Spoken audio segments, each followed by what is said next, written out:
Today we're gonna do a review of the Alpaka Bravo Brief. This is one of Alpaka's newest releases, and it's getting a lot of hype online. So we're here to break that hype apart and break the bag apart and take my experience of reviewing 500 plus of the world's best bags and talk about if this thing's worth it. I'm gonna pack it out, look at the honest pros and the cons, and in the case that you're not quite sure that this is the brief for you, you're gonna wanna stick around to the end of the video where I'll make a couple of alternative brief suggestions that might better suit your needs, because here at Nomads Nation, our goal is just to help you find the best bag for whatever it is that you need. Let's talk about the gist of the Alpaka Bravo Brief Pack. Let me quickly tell you about Alpaka in the wider context, because they're a really cool company from Australia, known for making killer everyday carry and travel gear. Bags, slings, pouches, wallets, but they've also done some pretty good messengers / brief bags in the past. For instance, the Alpaka Tech Brief Pro, that thing slaps. Like, I love that bag. So Alpaka definitely has it in them to make a great brief. And from testing this one the past few days, I gotta say, like, it's really good. Minus some caveats that we'll discuss in detail. But first, let's go over the top features. First up, and most notably, is just gonna be how malleable and soft the brief is. It's not the softest, not like a packable bag that just can like fold into itself like a little taco, right? But it's really important and cannot be overstated enough. Like, this is a brief that has some loosey-goosiness to it, which I personally love. We've got a quick access front pocket with a bit of organization. Luggage pass-through on the back, hidden documents sleeve also on the back. A main compartment with a bit of organization and a well-padded tech compartment. And also, just as importantly, the ability to be carried in handheld brief mode and multiple messenger modes. Alpaka claims this bag is 15 liters capacity. All right, 2 largest compartments fully packed out with our measurement balls. Now before we check the capacity, let's check the dimensions first. We got a height of around 12 inches, a width of around 18 inches, and a fully packed out base depth, I'll call it 7 inches. As you can see, the main compartment and front pocket packed out with our measurement balls. That front pocket right here is coming in at 2 liters on the dot. Okay, you can see we got 5, 10, I'll call it 12, 13 liters capacity in that main compartment, plus the extra 2 liters in the front, which, if my math serves me correct, carry the 15 liters. Testing the weight of the bag with the shoulder strap, we're coming in at 2.1 pounds on the dot. This is the bag when it's empty, and this is the bag when it's fully packed out and worn on the Nomads Nation team. Margaret's 5'2", I'm 5'8", Jason Bagmoa, he's 6'1". And don't worry, we're gonna pack out the bag throughout the entire review so you can see exactly what it fits. The Alpaka Bravo Brief currently comes in 3 color options. All Alpaka bags are covered by a lifetime warranty against manufacturing defects. And I'd say that, like, based on the comments I read from this channel and just like the carry community in general, they do a pretty good job of honoring that warranty most of the time. And finally, for all that, this bag runs around 129 USD. And if at any point during this review, you're really digging this brief, like the way that I am, it's really good, but there's things I don't like about it too.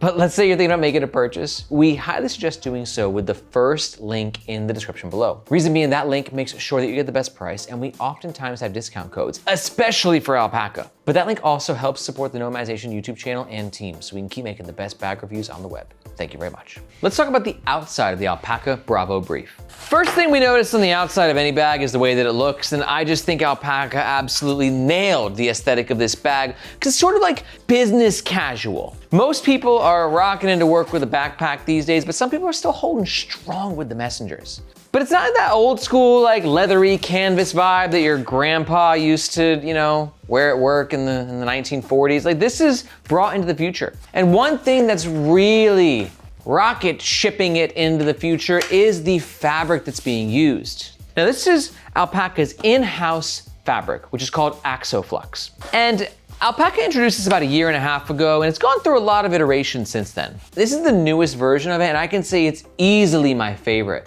as to where it's sort of crinkly, but it's light, and it's got a ripstop grid to it as well. You can see if you get really close, and it just looks great, it feels great. Alpaka is showing their innovation by making their own fabric. I hope that the Axoflux like stops here, because like I flux with this. I couldn't help myself. I just love this fabric. And the fabric is great too because it's very abrasion resistant, very light, and it's got some decent weather resistance to it. You can see that we've got some beading of the water. It's definitely not gonna be as weather resistant as X-Pack or other materials like that, but for light rain, it'll definitely get the job done. And one thing that's giving this bag a bit more business sophistication is this fake leather logo. I assume it's, yeah, it don't smell like leather.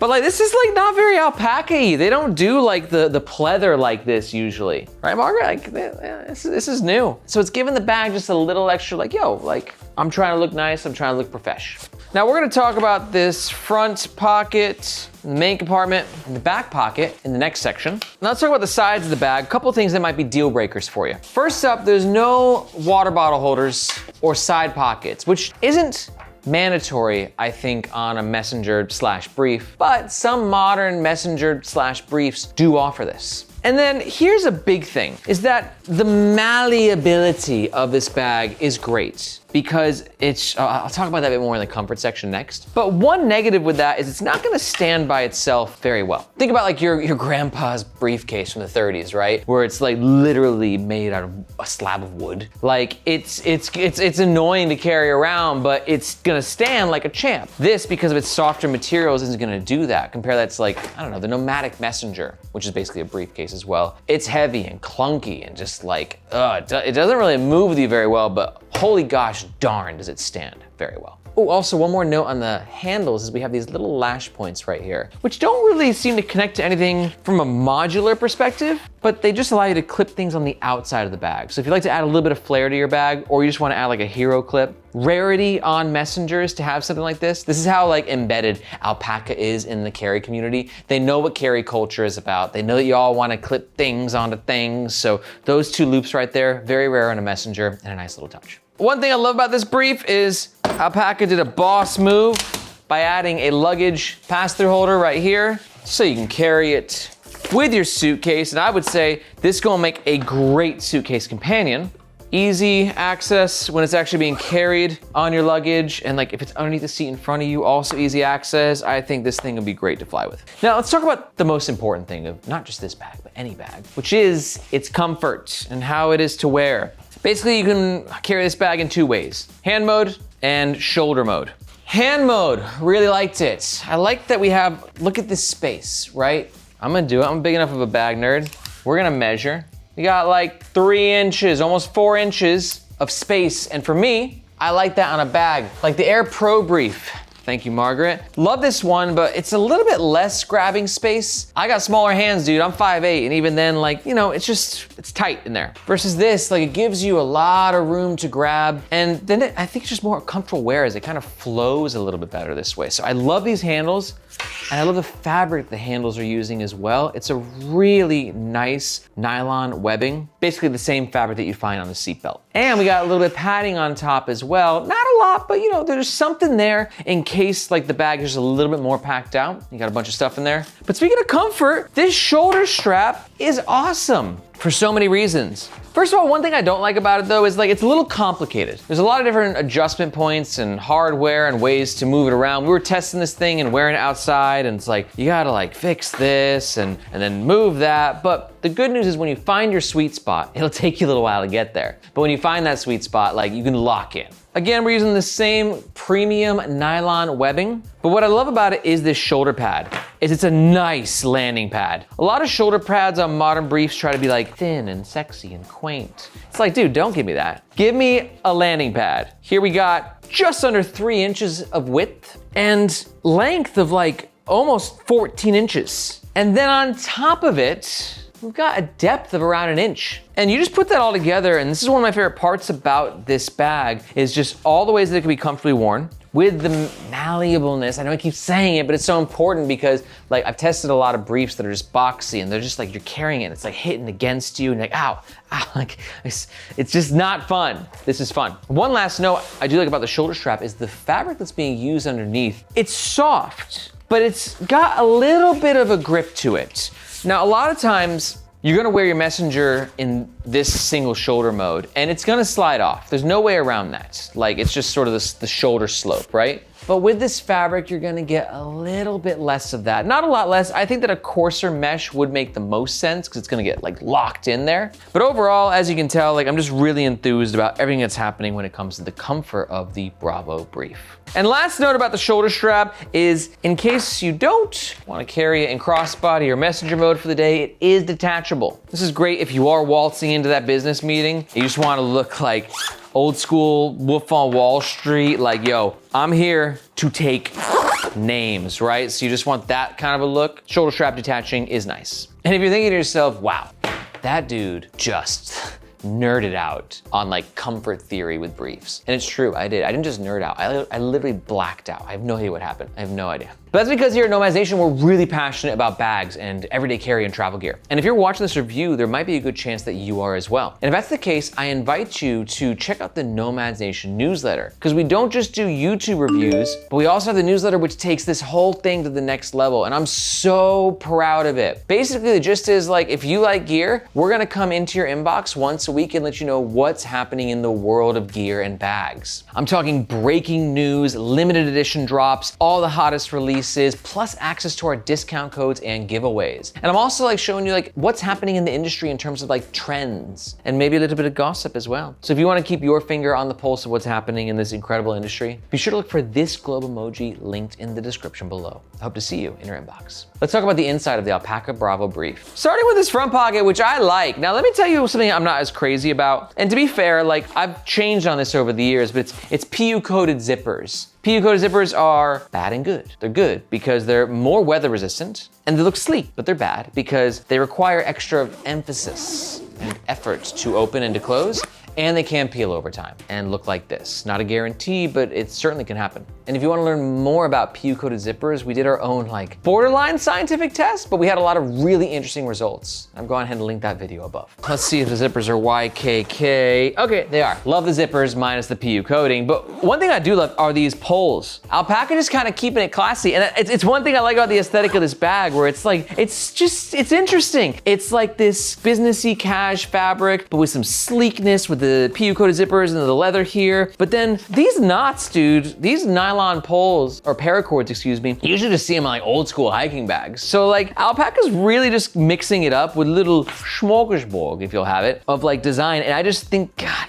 it's hard to find things I don't like about this bag. It's a really great brief. And then getting into this front pocket, we got a bit of organization, some lining pockets, and a zipper pocket here. Let's go ahead and pack it out. I'll say one thing I don't like is like this clunky magnet thing that they use for keys. It's just, come on, Alpaka, you could do better than this. And this is their house brand, yeah, Maglock with a Z at the end. Alpaka makes these in-house as well, just like their fabric, so credit again to them for their innovation. Now this front pocket's just gonna be for smaller bits of gear that you want quicker access to. Love the fabric that's being used on this pocket. It's got a wee little bit of stretch to it. Not a lot, but it's a good spot for your AirPods, or you can actually slide your AirPods into these pockets here, which I didn't love these pockets. I think they're okay. I feel like with this flap opening, I'm too afraid they're just gonna like flee the scene. I'll never see them again, but is the perfect location for them. Shades possibly can go right in here.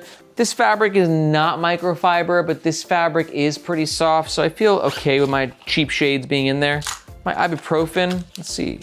Oh yeah, perfect fit in there. I've got my Infinicore P3 Pro, great for keeping my laptop charged on the go, and my Peak Design packable tote. I need that for quick access, dude, right? It's like I live in a city, I go shopping real fast, I order a bunch of stuff, grab the tote real quick, put everything in there. Say no to single-use plastics, guys. Highlighter, pen, and I guess you can also put your keys on here as well. Now, remember we measured this compartment in the previous chapter, or 2 previous chapters, and it came out to around 2 liters. That's great because it's like a little sling on the outside of your bag, which means it can also fit bulkier things. So your Sony XM-H5s can fit in there very nicely, and it's easy to access no matter if you're carrying it in handheld mode or in shoulder mode. It'd be a little bit easier if it wasn't PU coated zippers, but overall, hard to complain with the execution of this pocket. For the back, we got this documents sleeve right here. I say documents because you can put your wallet in there, as I did when I was outside with the bag earlier, but it's big. It's this entire seam right here,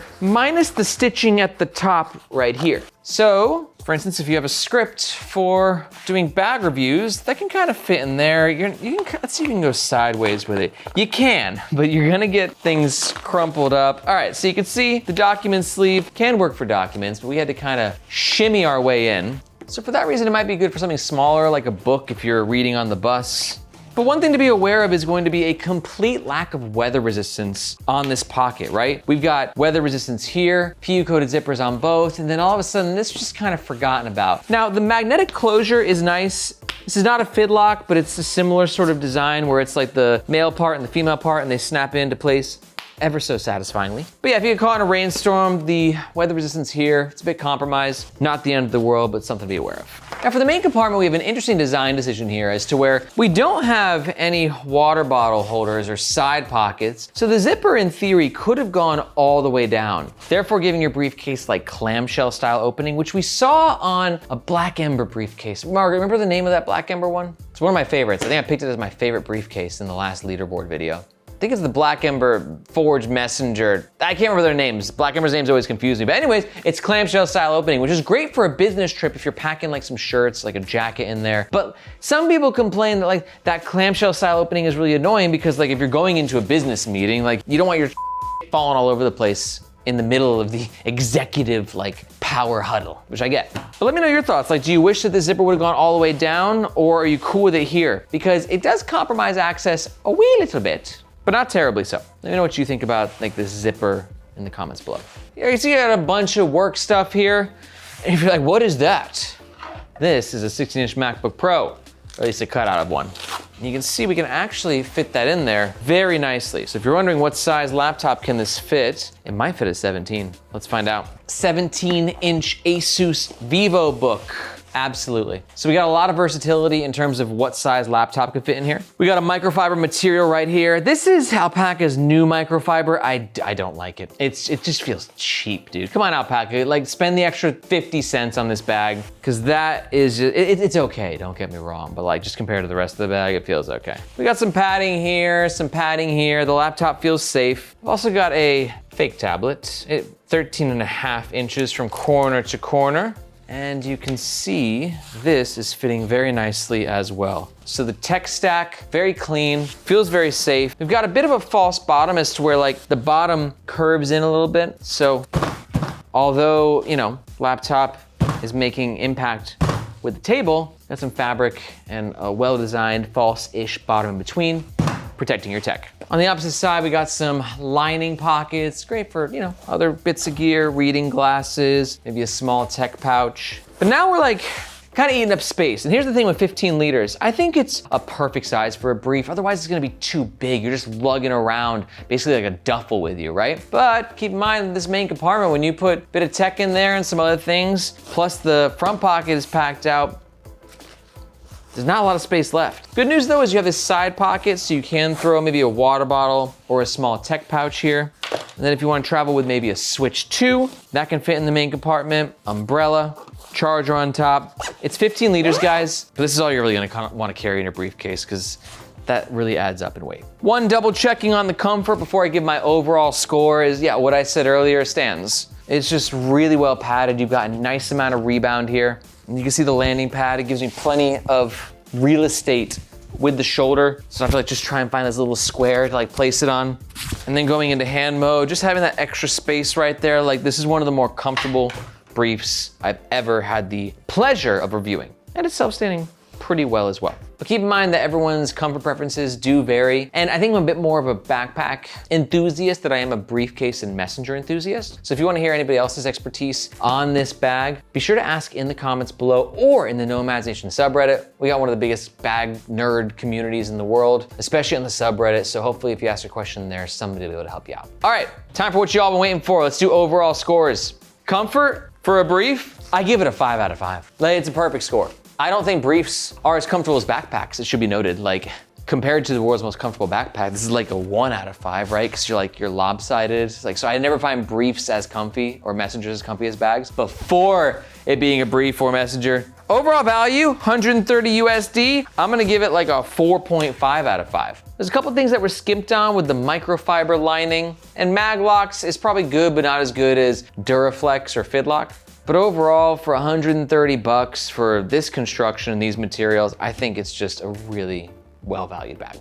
And for the overall score, I'm gonna give it a 5 out of 5. This is our first perfect score since doing scores on this channel. And keep in mind that, you know, the comfort score, the value score, and the overall score is very personal, but just based on my experience of reviewing and using a bunch of briefs and messengers, for me, what I'm looking for a brief messenger, this thing is just, it's just checking all the boxes. Let's talk about the overall pros and the cons of the Alpaka Bravo brief. Pro number 1 is how malleable and lightweight it is. Pro number 2 is the comfort while wearing the bag. And pro number 3 is its great capacity, because it actually doesn't feel too big if it's not fully packed down, but it can really expand when you need that extra space. But on the flip side, although I give this bag a perfect score, there's some cons that you should probably take into consideration as well. Con number 1, PU-coated zippers. Good chance that these might peel over time. Con number 2, on the sides, no water bottle pockets. Could be a deal breaker for you. And con number 3, for some people, the lack of weather resistance on the back pocket also might be a deal breaker. But if you're still here, there's a good chance that you know where you stand when it comes to this bag. You know the pros, you know the cons, you're probably gonna get one. Or at least you might wanna find out more information. And if that's the case, just a reminder, we do suggest doing so with the first link in the description below, just because that link makes sure that you get the best price. And if there's any discount codes, which we often have for Alpaka, right now we definitely have Alpaka discount codes, it's gonna be linked below. But maybe you don't agree with my perfect rating. Maybe there's some cons that I brought up with this bag that are really resonating with you and you can't get over it. Let me give you some alternatives that might help solve those cons for you. First up, if you're new to the Nomads Nation channel, I really suggest watching our leaderboard rankings video. This is where myself and the Nomads Nation team, we get together and pick our favorite bags in different bag categories. This is a great video to get kind of introduced to the channel and see what the best options are on the market. And I've gone ahead and linked that above. But if we're pretty close with this, let me give you 2 specific alternatives.